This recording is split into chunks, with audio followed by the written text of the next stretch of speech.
What is up, guys? Back here for the eighth podcast, right? Yep, episode 8. Back for the eighth podcast in the Mocha Cheesy series. So, today we get to talk about Madden 21 stuff. Where we've all gotten to play the game. We've played some scrimmages. That's gonna be our first topic. We're just gonna go over our first impressions of the game. What do you think off your first few games? What stands out to you? I like it. I think what stands out to me is it's a lot more realistic than Madden 20 was. Definitely happy that people can't fly around the field with their middle linebackers anymore. Or just any defensive player that has a decent speed rating. That's good to be able to breathe a little bit when I pass the ball. You mentioned this, but the throw out of sack is really cool. I'm sure you'll talk about that, so I won't get too much into it. I just like how realistic the game is itself.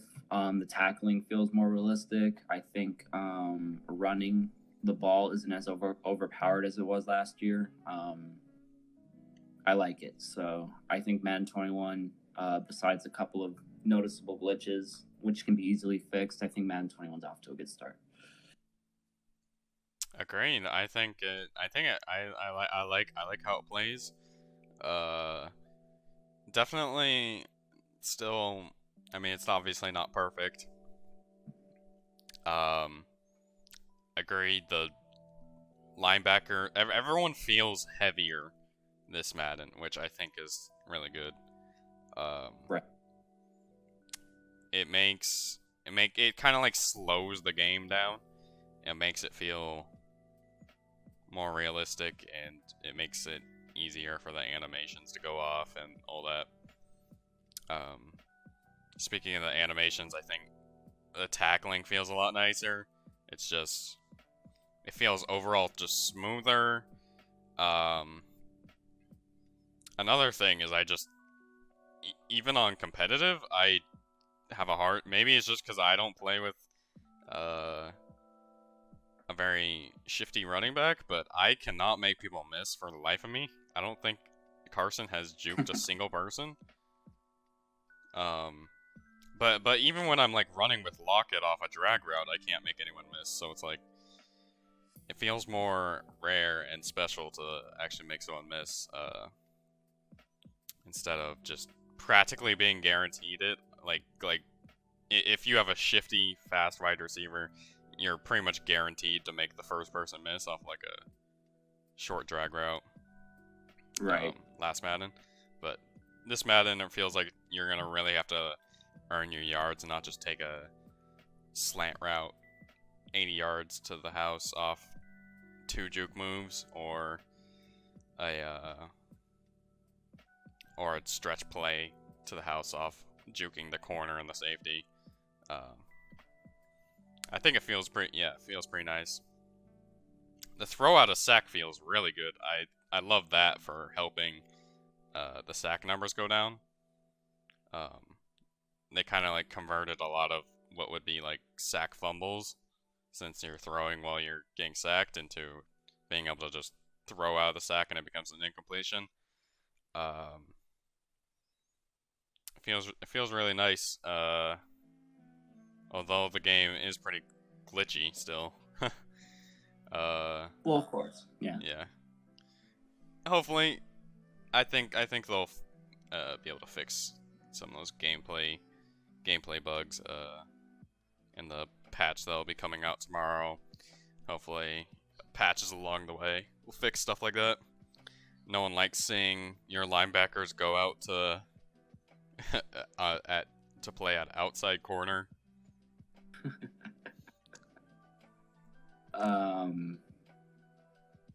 I think the big thing about those throw out of sacks is that you, instead of taking a sack, you might be exchanging those sacks for picks, and it could definitely change the momentum of a game, especially late. You know, maybe you're in the fourth quarter, you got 3 minutes left, and you need to make a drive and score a touchdown, and you're trying to throw out of a sack, and instead of it being just a completely like unrealistic overthrown pass, the ball might end up in the hands of the other team. I think that animation or that type of addition alone can change the outcome of a football game, and I think it does that in a positive way. And I'm probably saying this, and it might screw me over once or twice down the road, but I'm sure it'll also help me at the same time. So I like it. It's a good way to keep people honest and not really have everything handed to them on offense like they did in Madden 20. Right. I feel like I'm not. Maybe I'm just getting a little bit of a placebo, but I feel like the accuracy overall feels more realistic, which is something I've complained about a lot in the past. How quarterbacks just either overthrow things by 5 yards, or just throw things 5 yards like in front of the receiver into the dirt, instead of barely missing by 1 yard. You know, throwing it behind the receiver so they can't make a rat catch or something. Like at simulation type like throws like that they don't really make. But Right. I feel like this Madden I've seen a lot. It seems like they're missing closer at least. And there does seem like there's a difference, or there can be throws that are just like thrown like just a little bit behind the receiver, so in tight coverage the corner can make a play. But if your quarterback throws it perfectly in front of them, your receiver pretty much has the only chance at the ball and can make the play. But so that feels nice. I definitely agree with you. I like it. So do you think this is a Madden that you'll be successful in? As far as making the playoffs, making the Super Bowl, just the gameplay itself. Do you think you'll be winning games this year? I hope so. I can't really be too cocky about it. Oh, I mean, well, I guess I can. I have in the past. But I'm just gonna put more work in, I guess, than I have in the past like 2 Maddens. In the past 2 Maddens, I pretty much load up the Xbox, load up Madden, accept the invite that they send me, play the game, get off, don't touch the Xbox again until my next game. So, Right. in previous Maddens that I used to be better, I would at least like once a week sit in practice mode for like 3 hours. So I think I'm gonna try and spend a little bit more time just practicing throwing and picking out run plays in my playbook, or picking running lanes in every run that I pick, and I think that'll pay dividends in real games. Okay. How about you? You think you're so far this through the scrimmages, you feel like you're gonna dominate MSPA? I've struggled a little bit within these scrimmages, and that's normal for me. I usually struggle at the beginning of new Maddens. I just, it's a new game. You gotta kind of get a feel for it and see where you're going. I think this Madden definitely has a lot more changes within game mechanics than a normal Madden would usually transition to. So I think I might have an iffy first season, just trying to get used to how the game kind of works, I guess. Especially with the Browns, with my horrible defensive playbook, I'll have to really find a way to work around that. I'm not sure. I'm confident that I'll do good. I just don't think I don't think it'll be in the way I want. I think I'll get a bunch of ugly wins in the first season, bunch of grimy, long kind of football games where you just yell at the TV screen the entire time and still come away victorious. So I think it'll be a stressful but successful Madden for me. Right. I completely agree with that. I'm like, in my case, I don't think I'm ever gonna really be blowing anyone out on a regular basis. Or getting blown out for that matter. I feel like I'm always gonna be at least somewhat in the game, or my opponent's always gonna be in the game. Because although I've always kind of played like that, but especially this Madden, I think I can just stay competitive in every game. And I think I'll have, if I do make the playoffs, it'll be because of a lot of things went right for me in a lot of close games, and if I don't, probably just because a lot of things didn't go my way in a lot of close games. So I'm assuming my like point differential will be less than like 50 either way, either negative or positive this season. I'm typically the type of player to always either lose or win by one possession. I don't think I'll ever get blown out. That's one. Like you said, you don't think you'll blow anybody out. I don't think I'll ever be blown out. Like I'll have to play like a really shitty and terrible game for that to happen. That's one thing I will probably claim is I don't see anybody really, beating me 30-0 or something like that. Like I always think it'll be a closer game, or I'll always put up a fight till the end, and the score will never really look like what it is, I guess. I'm just excited. I really can't wait to play everybody else and see how they react to the new mechanics and the new gameplay. Because I mean everybody else is just like you and I. We're getting started with this. We don't really have a full grasp or understanding on how it works, except for maybe Trey, because it's Trey. But we I don't know. I'm super excited, and I can't wait for the competition that lies ahead of me. Right. I'm super excited to get into the league, which is supposedly starting tomorrow. Right. Yeah. Right.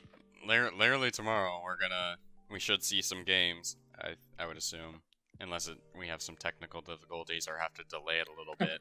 I heard, at least a couple people post that there were might have been glitches in CFM, which there always are. So potentially, I don't know if what they're talking about in the commish room about maybe delaying it, but if everything goes right, we're playing tomorrow, or at least some people are.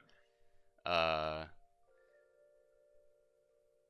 want to let's go over some notable week 1 matchups.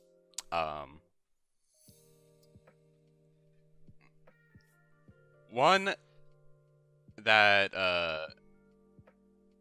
because we're going to be broadcasting some games, right? So we want to always know what the marquee matchups are. Right. Yeah. Unfortunately, this weekend I'm gonna be gone pretty much the entire weekend, so I'm probably gonna get the Mocha Award. I'm not sure if you were around for that, but I was the last game to get played. 4 weeks in a row, season 3 or 4 or something. So I got it. So they started doing the Mocha Award for whoever was the last person to get their game in. Not even my fault, by the way. My fucking opponents were always doing shit. Okay, maybe a little bit my fault, but 4 weeks in a row, not your fault. Right. But anyways, let's go first Legacy. We're gonna go over Legacy and Pandora games, but some notable games in Legacy, we got Trey versus Grady. That's probably one of the best, or at least most high-profile matchups. You and I will. Trey on Baltimore, Grady on the Browns, starting that rivalry right away. That's one I think we wanted to try and broadcast. That's what I was gonna say. You and I were probably gonna hopefully commentate that. I will probably. I'll be a lot more available. I mean, this is the only vacation I've taken in like the past 3 years, so unlucky timing. So we got Trey versus Grady. That'll be a great matchup. We also got you versus Mufasa. We got Cincinnati versus LA Chargers. This game's obviously probably one of the better games. One being Joe Burrow versus Justin Herbert. We're going to see two rookie quarterbacks right out of the gate take each other on. So that's instantly that should be prime time just right there.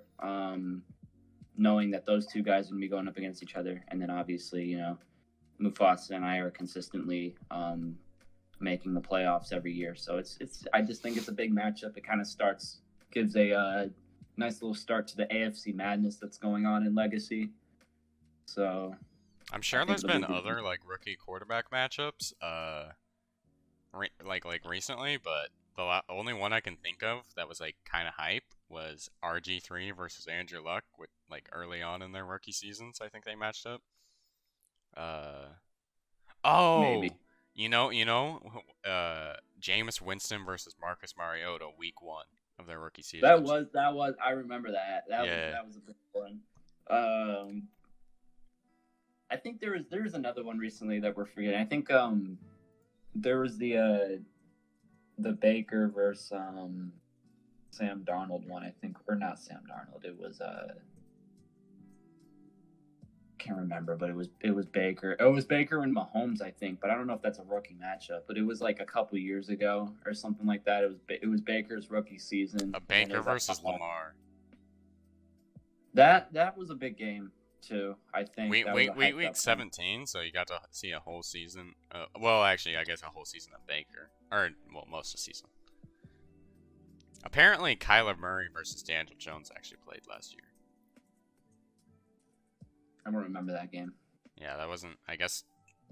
Okay. Well, I guess there just hasn't been as hype of a one since like Jameis Winston, Marcus Mariota, because that was like I think that was literally like week 1, and they were 1-2 in the draft. So I don't think there's been another one since that one, and then like 2 years before it was RG3 Andrew Luck. But yeah, not that important. But Burrow versus Herbert. Could be a matchup. If only you guys were in the same division, but could be it's probably a matchup you'll see a lot over the next 6 seasons. We hope so. I definitely hope so. Alright, we got another really good game. 2 people who have played way too often. Sully versus Nick. Seeing who can get the upper hand immediately. First season of Madden 2021 without Trey in the division for the which I'm sure they're both relieved, but now they gotta face off with each other and just see who can win the division between the two of them. That's gonna be a good game. Yeah, that's a great game to kick off with. Nick and Sully. I would say they're probably on the side of being a rivalry more than not being a rivalry, I guess, if that makes sense. I think it'll be a lot more hype of a rivalry now that Trey's gone, because now they're literally just fighting for 1-2 in the division. That's how it feels like, yeah. Because it felt like their matchups were kind of secondary to trying to beat Trey, I guess. But now there are 2 top dogs in the NFC, so And they're both really solid players too, like just Right. genuine solid. Like they're really fun to watch and really fun to play against. So I think that's like you said, it's gonna be a very fun 2 games a year. And then I got 2 sleeper games, which is between some users that might not be quite as high profile. We got Raven on Tennessee versus Chef in the Broncos. I think that'll be a pretty good game. Both of them are relatively inconsistent. Chef I think won like at least 9 games every single year last season. He just didn't make the playoffs every time, but I guess Raven was really the one that was less inconsistent. Although he kind of just fell off permanently after like season 3.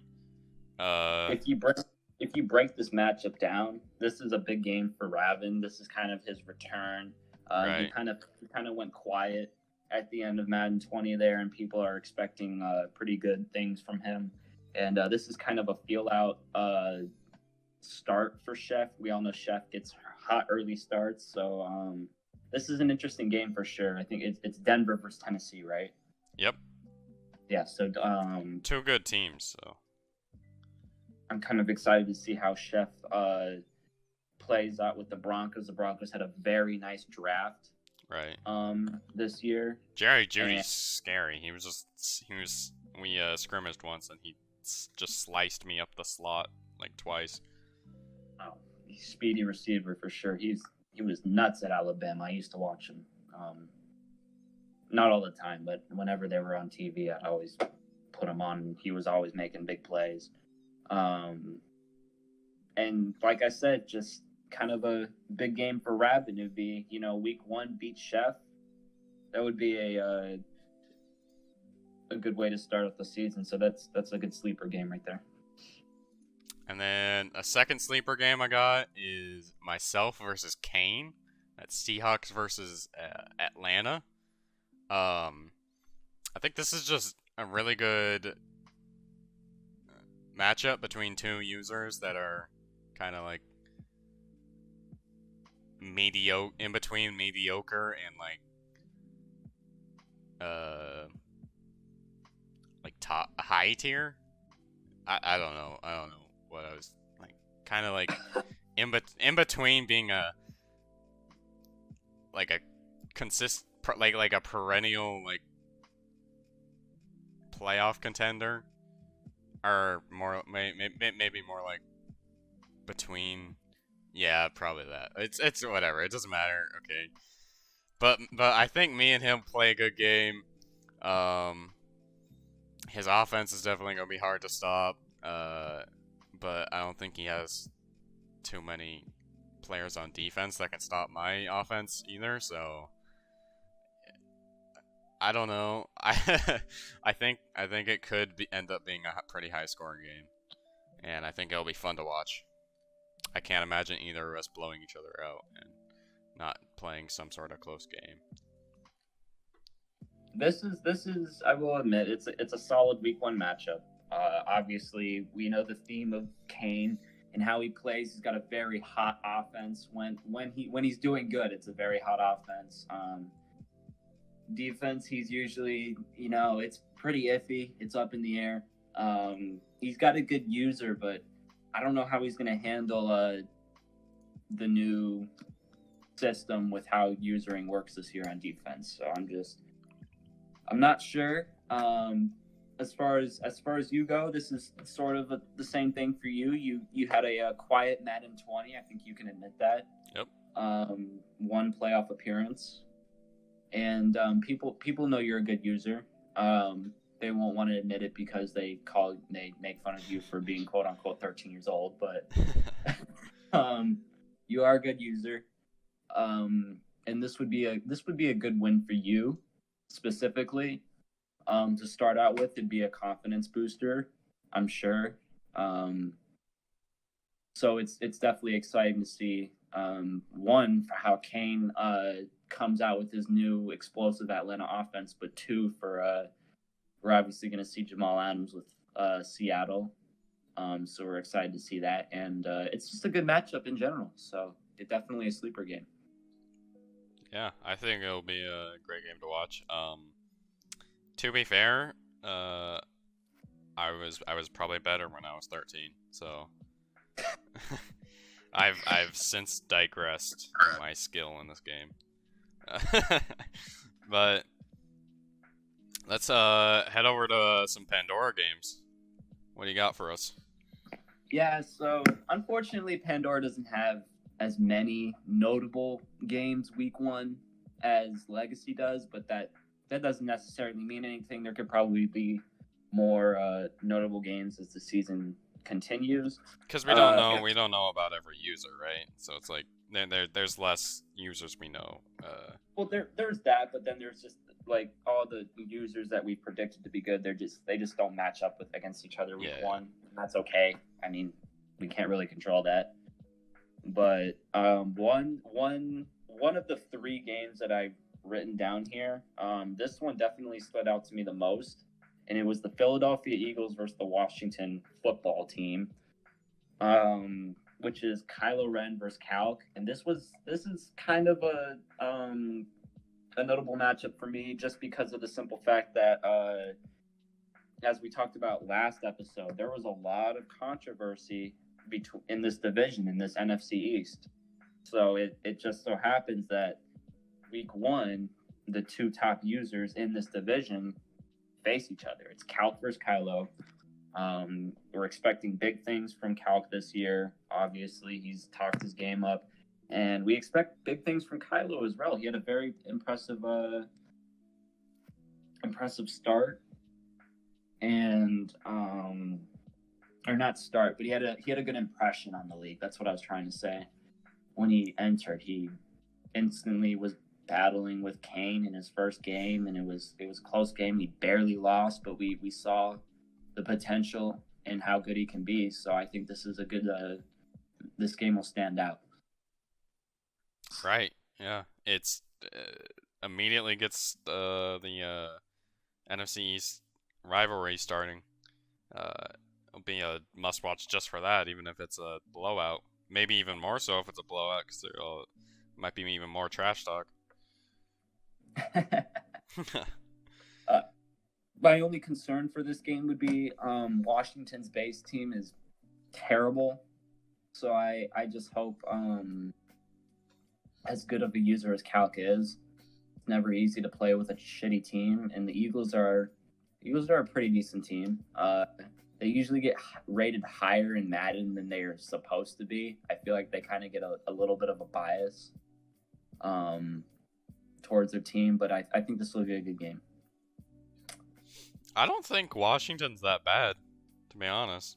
Oh, okay, their offense is pretty bad. Their defense is kind of cracked. Yeah, I watched Calc's video. If you haven't seen it, go check it out. He goes over his roster. His defense has a fucking high-rated player at like every position. They have the defense, 3 outside linebackers that can play immediately. Kerrigan, Montez Sweat, and Chase Young, of course. They got 3 big 3 techniques or defensive tackles in Ioannidis, Jonathan Allen, and Deron Payne. They have Reuben Foster. They have Kendall Fuller at corner. Landon Collins. Like they have good players at like every position. I think his defense. Washington's. Huh? You can go. I was just gonna say, well, I think Washington's defense is definitely it's the better part of this team. Most people would probably disagree, but if you look at it closer, the defense is, it's there. Like, it's pretty nice. Yeah, the offense, I think, is definitely what will hold it back. He only has, like, 1 good offensive lineman, 1 good receiver. Doesn't even really have a good running back to start. Like, that's kind of rough. He'll have to grind out some defensive matchups, I think, for sure. Get some defensive touchdowns. moving forward, though, also in this league, the Seattle Atlanta game is going to be a primetime matchup, in my opinion, or a notable matchup, I should say, and that's Cheeks versus David. This one was pretty interesting to me just because they're both solid users for the matter. They're both always contending for playoffs, and I think this is just kind of a very good way to start off Pandora, simply because it's just a good matchup. I think it'll be a tight battle all the way. I think I don't know. I don't have much to say. I just think it's a good game, good solid matchup there. Who did you say was Atlanta in Pandora? David's Atlanta and right. Cheeks Seattle. Yeah. That's definitely a game I think I could see going under the radar. But it definitely I think is a good game. Good game to watch. And then I picked my sleeper game, which I think it's a very good sleeper game. This is the Pittsburgh Steelers versus the New York Giants, and it's featuring Elliott and Josue. Now, a little reminder, Josue, also part of the NFC East controversy that we mentioned earlier, talked a lot of shit, had a lot to say in the Pandora reveal, mentioned that he thinks the division has to go through him. And Elliott, as we've mentioned before, is somebody that we're expecting, sort of like Ravin. We're hoping he kind of makes a comeback here and returns to the way he's typically used to play. Very good user, and a big shit talker as well. So I think this game, has a lot more meaning to it than it's given credit for. I think this would be a good win for Josue. You know, you kind of start off and you beat the Pittsburgh Steelers opening. It's a Monday Night Football game. The lights are on. It's nighttime. So I don't know. I kind of like this matchup. I think it'll be a close one, and I'm honestly hoping to hear some shit talking after it. Yeah, I'm super excited to see if Elliott can return to his old self, especially if he returns to his shit talking ways. I think that'll be really really fun to have him back. That was pretty much MSPA before last Madden in a nutshell.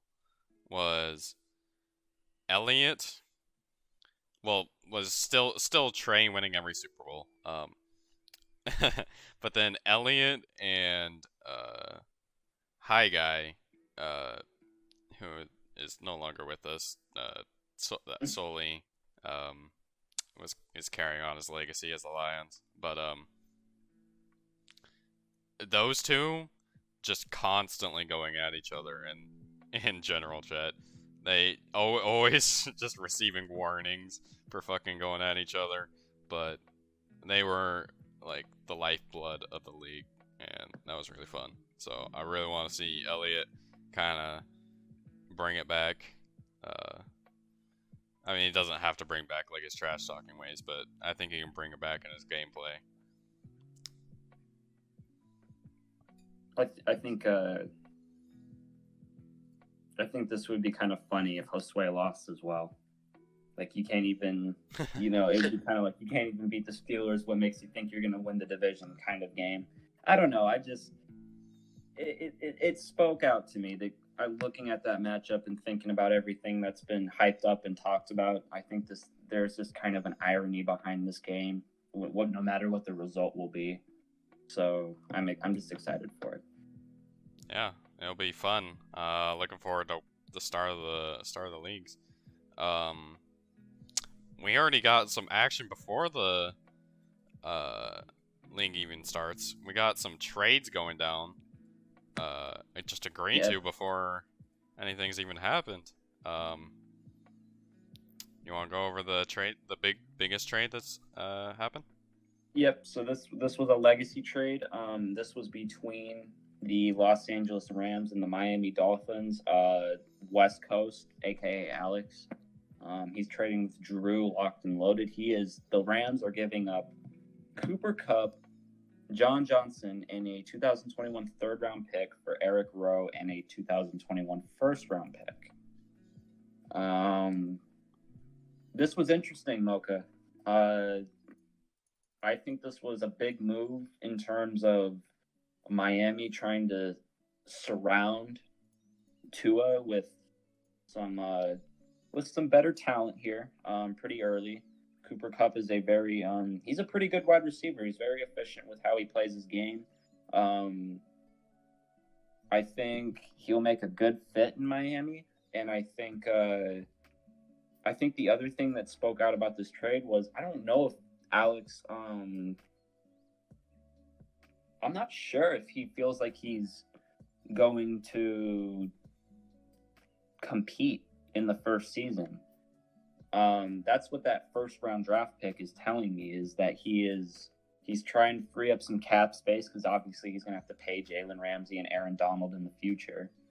But it kind of seems like he's preparing for a more like long-term situation here and trying to build for the future rather than competing out of the gate.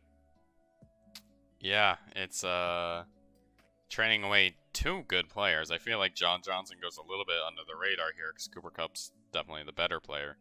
But John Johnson's not a slouch. He's 84 overall in Madden.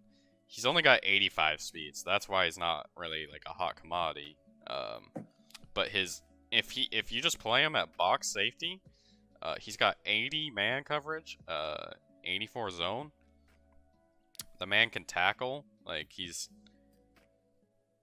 not a bad pickup for Miami. I think this trade favors Miami. Oh, it absolutely does. Because they have all the cap space in the world to keep around Cooper Kupp, and they still have a first round pick from the Texans. So it's like, I think the trade's good for both sides, but definitely I think Miami like loves this trade. I think Mo mentioned this, or he was kind of talking about it, but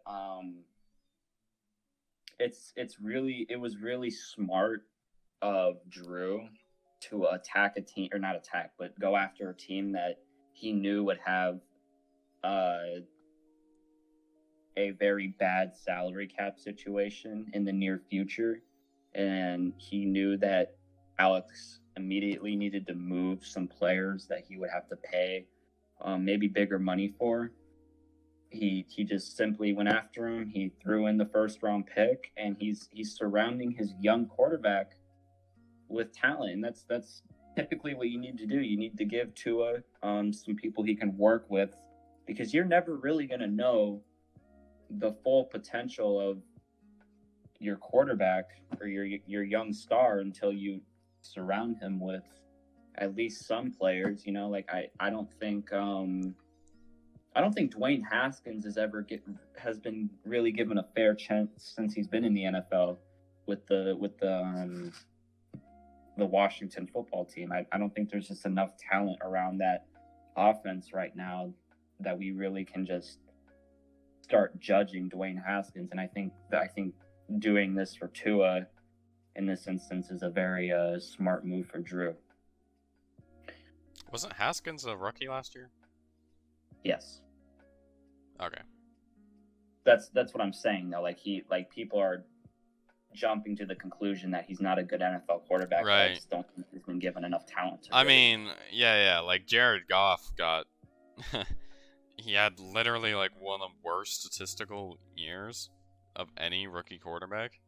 And then the next year they got him a new offensive coordinator and some weapons, and bam. Super Bowl. Yeah, they made it to a Super Bowl, pretty much. So,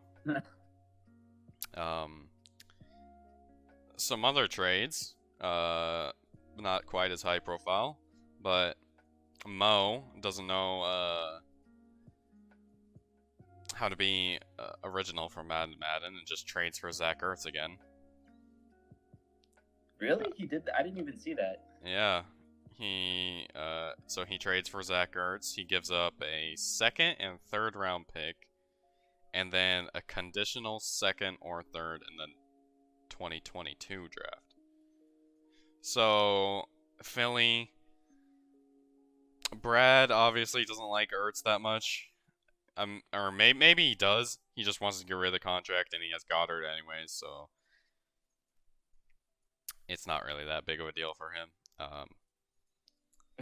But Mo loves Ertz.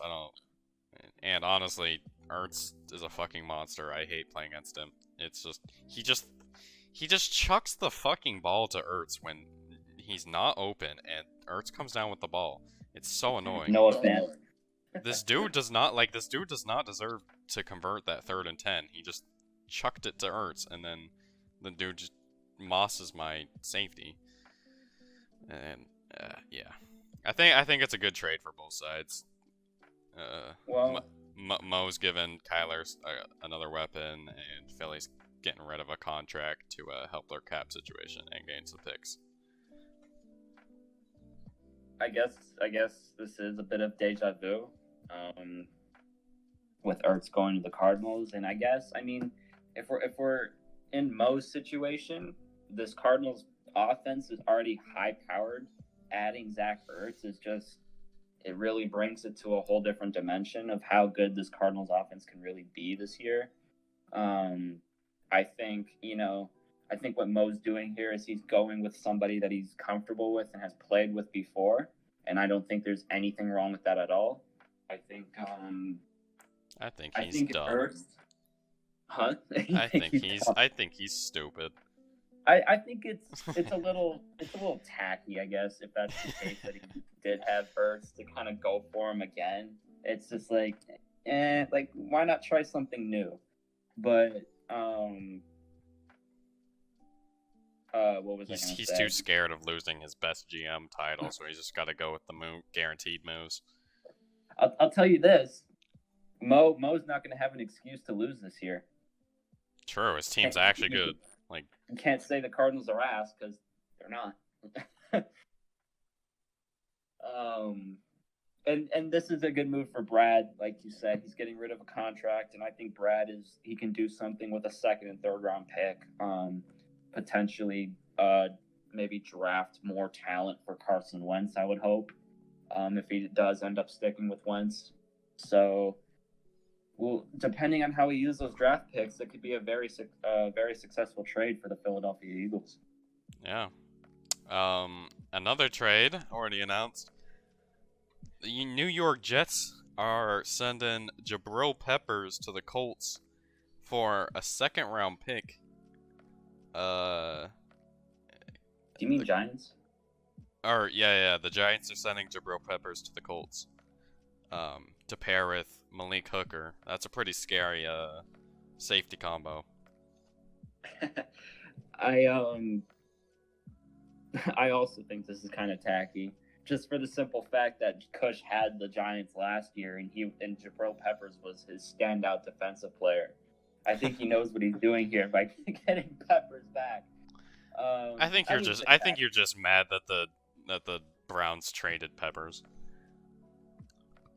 I'm okay. Honestly, I was okay with it. I don't like Peppers. Actually, wait. Didn't the Browns trade for Peppers or trade for Beckham using Peppers? Yeah, that was okay. Never mind. I take it back. You're not mad. I was more pissed off that we traded an offensive lineman in that trade than it was Peppers. I kind of knew we had to. I mean, it's Odell Beckham. We have to give up something, but I'm a little biased because I don't like Peppers simply because he's from Michigan, and I'm sure you know how Michigan and Ohio State fans are with each other. We don't fucking like each other ever. But Peppers is good. I wouldn't say tacky, but I just kind of found it hilarious that, Cush would go after Jabril Peppers, who was his standout defensive player last year. He was the guy making it happen on that end of the ball. All right, yeah. Do you have any trades in the works? I am trying to get rid of Keenan Allen right now. I have a trade submitted. I'm not going to announce it because it hasn't been accepted yet, and it was submitted yesterday, so it's kind of worrying me that it won't be accepted. But I do want to move Keenan Allen. I want to get him. He's kind of old. He's gonna be 29 soon, and he's a free agent this off season. So I just don't think it'd be smart for me to pay him. So I'm hoping this trade pans out because it would be a nice. It would be a good trade for me, in my opinion. Yeah, I think that's a smart move for you. I've been shopping some players. I actually, as soon as, like, literally less than 5 seconds after I posted my trade block, fucking Alex hits me up in my DMs and is like, "What for Metcalf?"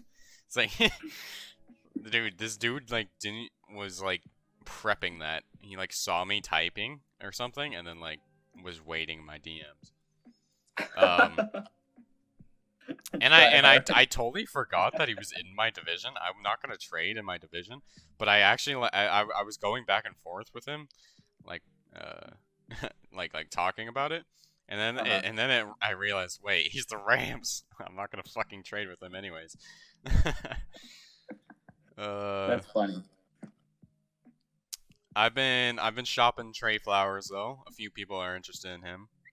I'm trying to get an offensive lineman because my offensive line is completely dog shit, or a defensive lineman because my defensive line is completely dog shit. But right now I don't got anything solidified.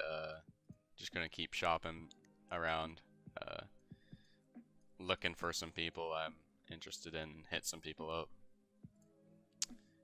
Everyone gets one trade this first season, so it's a wise idea to start hitting people up. Hit people up in their DMs, and just ask them how much for a player you want, and you'll get surprising results. Yeah, find a way to make your situations in the near future a little easier. Start figuring out how you want to build this team and what you want to do with it for the next 6 seasons, 5 or 6, whatever, how long it lasts. I'm excited. I'm ready for this to start. I've moved on from Madden 20. I'm ready for this new beginning, and I am super hyped. Exactly. I think this Madden's gonna be extremely fun. Everyone's making a bunch of content. Super hype, yeah. But that's it for the 8th Cheezy and Mocha podcast. We're out. See y'all next time. Peace.